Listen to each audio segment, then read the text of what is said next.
Hello! Welcome to the Chartered Accountants Global Update. Today we're diving deep into a conversation that matters to every chartered accountant.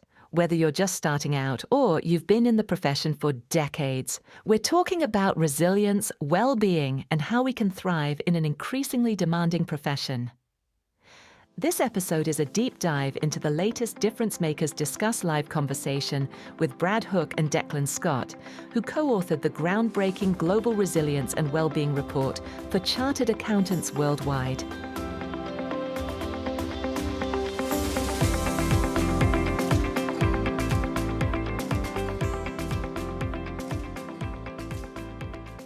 Let's start with something that might surprise you.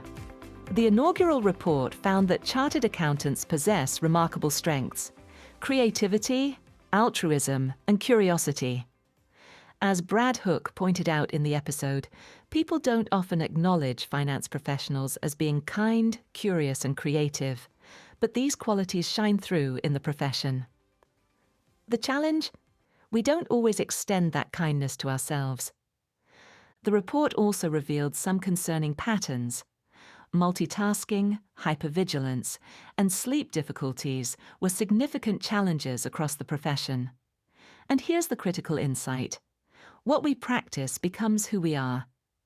If you're constantly switching between tasks under high pressure all day, that pattern doesn't magically disappear at 9 or 10 in the evening. Declan Scott, who qualified as a chartered accountant 30 years ago, brought a personal perspective to this conversation. He wished he'd known these insights when he was entering the profession. The intensity young people experience, combined with uncertainty about career paths, creates a perfect storm of stress. And with so many career options now available to chartered accountants, the overwhelm of choice itself can be paralyzing. What's particularly striking is Declan's observation that this starts as cognitive risk.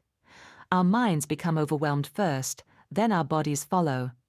Many of us, especially when we're younger, ignore the basics of taking care of our bodies, thinking we can power through anything.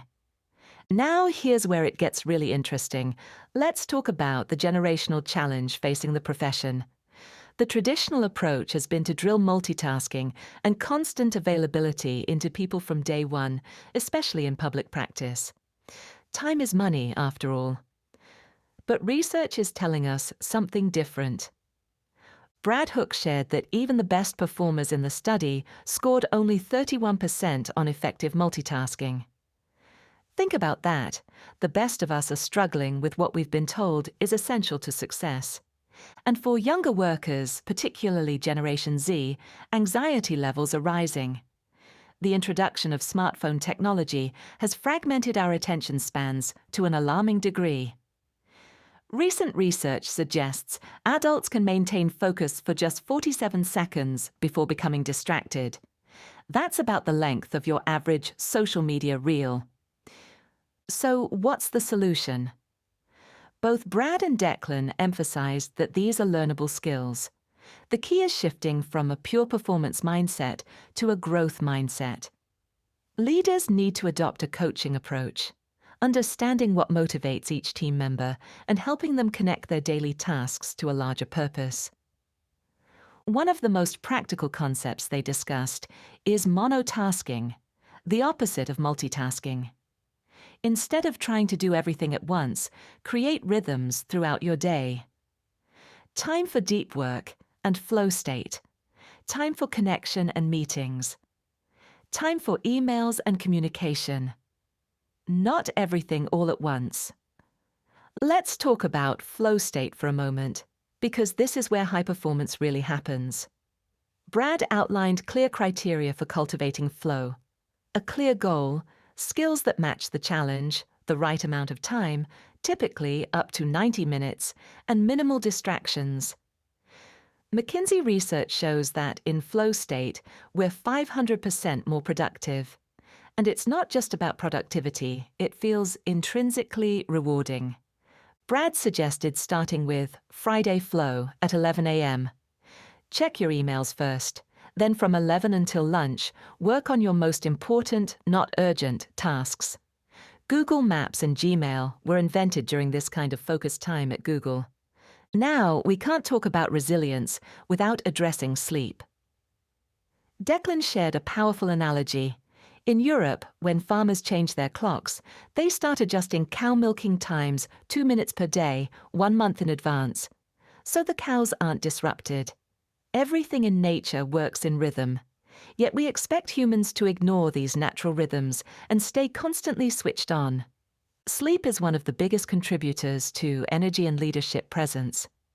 Even small disruptions, like daylight saving time changes, lead to measurable increases in cardiovascular incidents and strokes. If you're experiencing fragmented sleep, Declan encourages getting it checked out properly. Sometimes there are underlying issues like sleep apnea that no amount of sleep hygiene will fix on its own. As we wrap up, I want to leave you with Brad's powerful closing advice. Presence is an underrated skill. How much of our time do we spend fully engaged versus juggling multiple tasks in a state of chronic stress? Can we cultivate moments of calm presence? Take intentional pauses. Disconnect from the noise. Take a wide-angle view and ask yourself, what's the most important thing to focus on right now? For leaders, this means noticing how your team members are doing. Activating your emotional intelligence to spot those subtle cues of fatigue and anxiety. Being there for others. The good news is that chartered accountants worldwide has created a well-being hub on their website with practical tips and interventions. And there's a follow-up survey launching in the first quarter of 2026 to measure whether these interventions are making a difference. If you're a member, please participate. This research only works if we measure, intervene, and measure again. The accounting profession has evolved dramatically. The traditional path of going straight into practice is just one of many options now. But with that evolution comes new challenges around well-being and resilience. The conversation with Brad and Declan reminds us that we need to honor our human limitations, create sustainable rhythms, and remember that high performance isn't about doing everything at once. It's about doing the right things with full presence and intention. That's it for this episode of the Chartered Accountants Global Update. For more resources on resilience and well-being, visit the Chartered Accountants Worldwide website. Until next time, take care of yourselves so you can take care of your clients and your careers.